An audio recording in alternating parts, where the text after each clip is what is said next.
اور آپ جانتے ہیں حضور کے اخلاق کیا تھے کہ حضور کے لیے چادر بچھا دیتے جو آپ کی جان کے در پہ حضور کے گھر ایک مہمان آیا یہودی مہمان آیا. اب اہل کتاب ہے مسلمان نہیں ہے, حضور پر ایمان نہیں رکھتا ہے. رات کو قیام کیا تو صبح اس کا پیٹ خراب تھا, اس نے اوپر ہی بہانہ کر دیا. حضور کے بیدار ہونے سے پہلے یا حضور کسی کام کاج میں مصروف تھے, وہ نکل گیا. اب کافی آگے جا کے اس کو یاد ہے میں تو اپنی تلوار بھول گیا. تلوار لے کے واپس آیا تو آ کر دیکھا حضور اس کا بستر خود دھو رہے ہیں.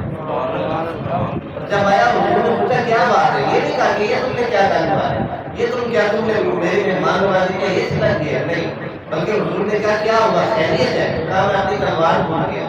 حضور نے اس کو تلوار پیش کی, پانی پلایا اور عزت سے رخصت کیا. بھئی جب آپ جو بے دین ہے, جو بے عمل ہے, ان کو اخلاق نہیں دیں گے تو وہ کس طرح وہ دین کی طرف راغب ہیں.